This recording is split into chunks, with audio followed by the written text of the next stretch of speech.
Hello friends! Recently I have tumbled down yet another rabbit hole. Go team ADHD!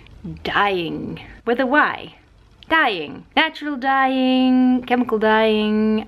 I don't care. I just love dyeing. My son has joined me on this endeavor because he has gotten really into tie-dyeing after visiting a hippie festival. Anywho, I took my very first shaky wobbly steps on the path of dyeing by trying natural dyeing with avocado. So, behold the beginning of my dyeing journey. After having collected enough avocado skins and stones, I started prepping them by cutting the stones in pieces so as to have more surface area from each stone.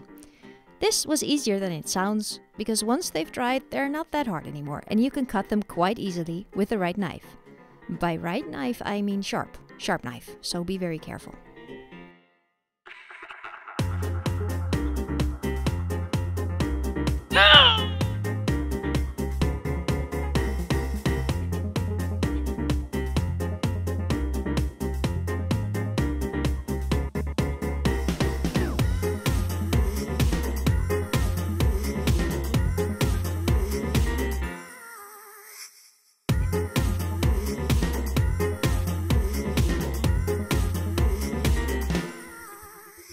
So here's what I'm working on. Got two of these. These are folded, by the way. Got two of them, front, back. They're supposed to get attached to this collar that I am now finishing off. So I thought avocado will come in nicely for this. I can just use this as a bit of a tryout, because if it becomes a little bit more yellowish, it doesn't really matter, I think. As long as it's kind of peachy, pinkish, it will match this quite nicely, I think. So I'm going to let them simmer for a bit. They have become a little bit yellowish. Let me show you. Why am I saying they? I meant to say it, being the liquid, has become a little bit yellowish. And I saw this video. The channel's name was Billy Now. I'll link it in the description box so you can check it out for yourself. I saw this video where this lady had made avocado dye and she had left it to soak an extra night. So there was like a second batch, if you will. And that turned out to be way more pink than the first batch, which she cooked, dyed immediately. So that's what I'm gonna do. I'm just gonna let this simmer for a bit more, and then I'm gonna put it outside, let it stand for one night and see what it does to the color, and then I'm gonna pop in the pattern pieces. So it is the day after and we're going to see if the dye changed at all. There it is, there it is. I'm so curious. Can I? Ah. Can't say it's very pink. It did become kind of dark-ish. I don't know if you can tell.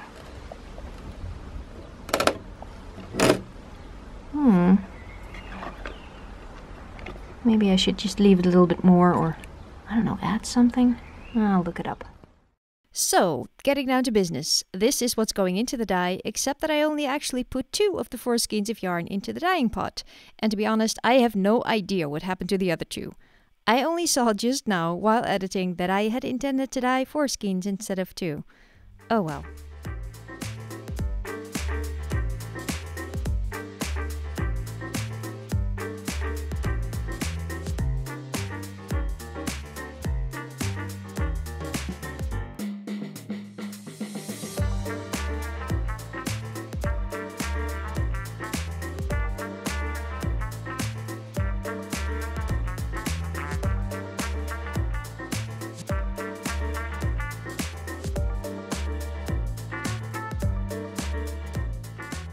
To prepare the fabrics and yarns for dyeing, I simmered them in salt water. The exact rations I unfortunately have long since forgotten. Sorry. I thought I could just dip them in a bit and be done with it, but...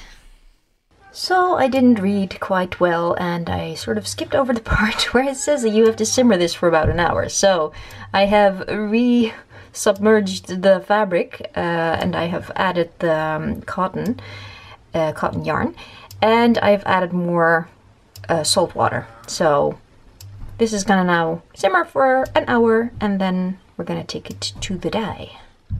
So, funny thing, I have now put the yarn and the fabric into the dye, and I don't know if it comes across on camera very well, but the fabric seems to be more pinkish than the yarn. The yarn is actually, whoa, the yarn is actually a bit peachy, orangey. And the fabric is way more pink. Funny, because I think they're both cotton. Can't be sure though, because I picked this up in the secondhand store. There were lots of little leftover bits of cream and white yarn, so didn't come with a label, so I don't know the contents. I thought that it was cotton, but yeah, I might be wrong. I don't know. But yeah, fun. There we are. It has been sitting outside for, well, the night, so it has been submerged in the dye for, gosh, 2 days, 3 days? I don't know, my brain doesn't really work. So, oh, a bug appears to have landed on it and subsequently died. Rest in peace, bug. Right. I don't know how you do this, but I'm just gonna turn on the tap. Seems like a good start. Maybe. Oh.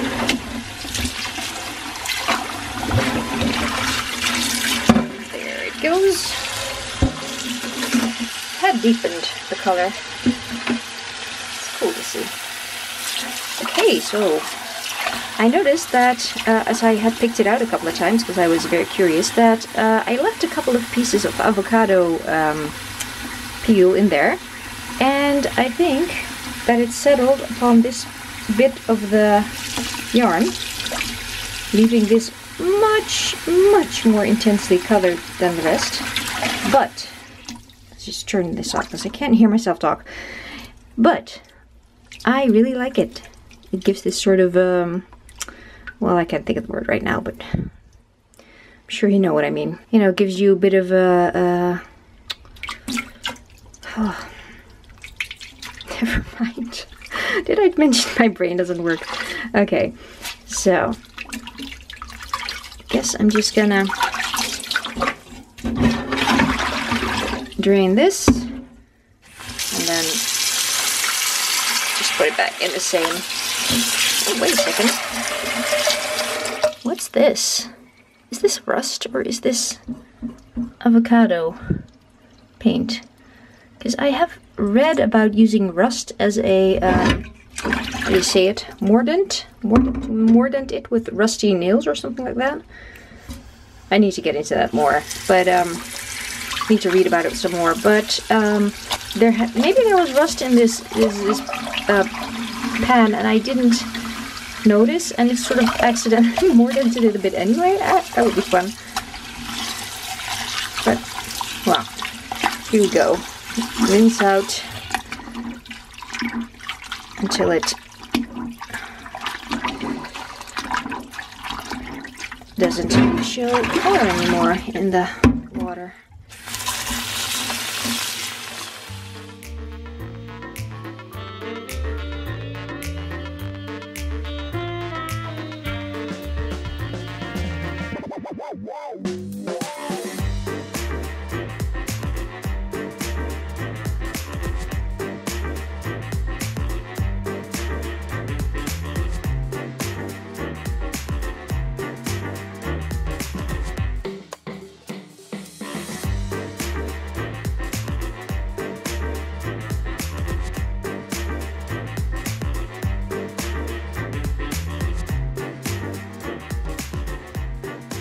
Okay, so now that they're out of the pan and into the drying, see what I did there? I am admiring the colors. It turned out really cute. Fortunately, the sort of color differences also happened here on the fabric. Less crazy about that, but then the pattern is kind of cute. Almost looks like a paw print or something. And I think I can work with this by embroidering something on top maybe. We'll see. But it's funny how the white cotton fabric has turned out lilac, like almost purplish. And this strand of yarn has also turned out more on the purplish side.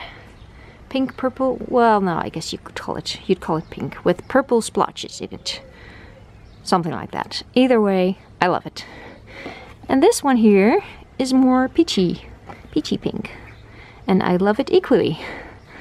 I hadn't really thought that because, you know, if I have to choose between purple and peach, I will go for purple, but peachy keen. It's cute. So, and this is almost dry already. Just spun it around a couple of times. But man, this was so much fun. I love doing this. Definitely gonna do more of this in the future. Now, dry babies, dry. And I was fully prepared to leave it at that. But then I didn't. No siree, I had been bitten by the dyeing bug.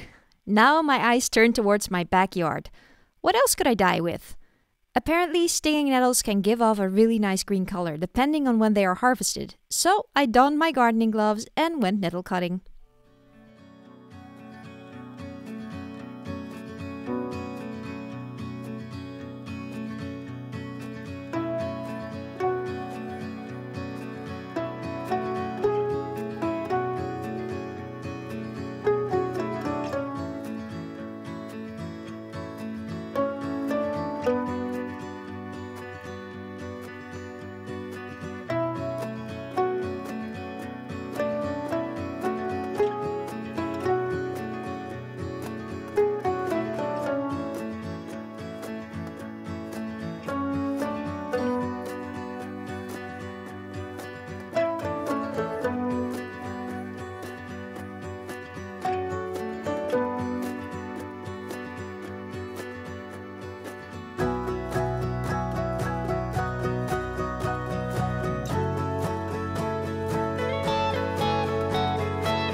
Crap, I just went out for a couple of minutes to help my son with something.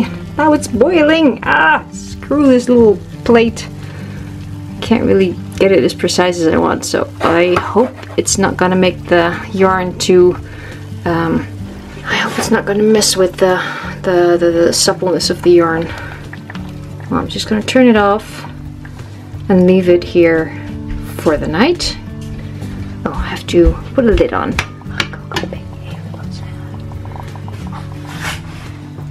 What just happened? I put the temperature on too high, apparently. I thought it was just a little boil simmering, and then it turned out to be above a boil. Why? Why would you do that? Yeah, good. Why would you do that? Good question, buddy. Why? Just why? Why? Oh, why? Because your mom doesn't really know how to work this thing. What? And this doesn't work, unfortunately, because this is an aluminum pan, and aluminum pans don't do well on induction, or however you call this in English. Anyway, I'm just gonna put a lid on and leave it for the night, and then tomorrow we'll see. I don't get the point. What do you mean with that? What do you mean? Not theatrical at all.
I had plans on doing some more avocado dye, this time on wool, but it kept dragging on, and it's been 1,000 years since I started making this video, so I decided I would just wrap it up. These are the ones I made with avocado.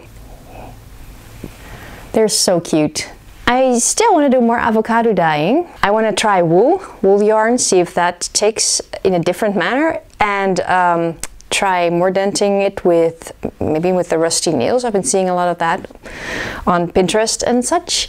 So definitely gonna do more avocado dye. I've been saving up my avocado pits because the peels are just too much of a hassle to clean. So I just collect the pits, and that's gonna have to do. So I did one more dyeing experiment, which I didn't film, alas, because it was just more of the same. I just thought I'd spare you the whole process all over again. And it doesn't really matter that much. I don't even know which one is the stinging nettle and which one is the other substance I used, which is like these little pineapple things from the black alder. I actually went through the trouble of looking it up, and I did at some point in the past know what they were called, but the knowledge has fled my mind entirely. So I'm back at square one. So you know, this little, I'll put a picture here so you know what I mean. I used those before to make ink, and that came out really well, gave it a really, really nice brown color. So I thought I'd try it on my yarn. Lo and behold, it is almost exactly the same as the stinging nettle. I think this is the stinging nettle because I don't recall using colored ties. So I'm guessing this is the stinging nettle. but then again I could be wrong, because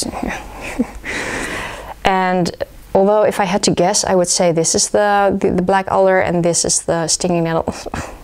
I don't know. I don't know anymore. It's been too long. Sorry. Anyway, they're almost identical, so it doesn't really matter much anyway. I had been hoping to get a bit more greenish color from the stinging nettles, and it says in my book, oh, I'll show you the book. Hang on. This book says that if you pick stinging nettles at different points in their growth cycle, you harvest them at different points of the year. You know, if they're like, I can imagine if they're young and fresh, maybe they would give it like a greener color. I'll show you the results that the author had with the stinging nettles, and you'll be able to see what I mean. Here. That's definitely greenish. Mine is more yellow. And I will also show you here, these are the other ones I used. Can you see what I mean?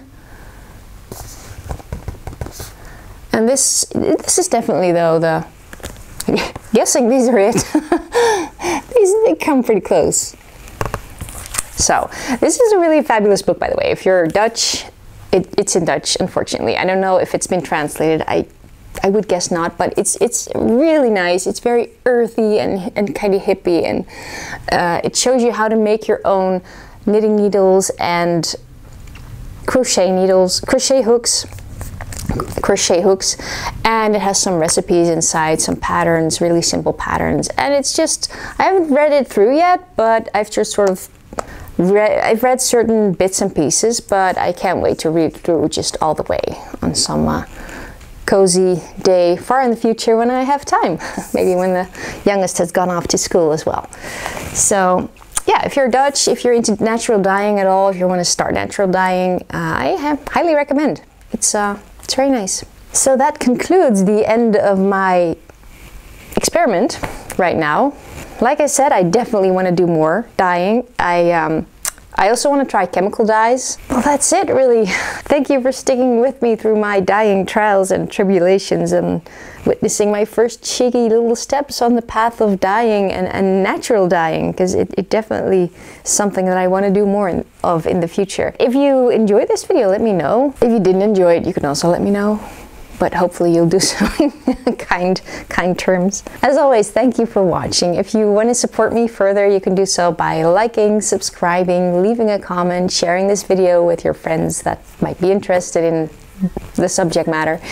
And if you want to support me further, I do have a little Ko-Fi account, and you can buy me a coffee there. It's much appreciated, as always. Thank you. Bye. Till next time.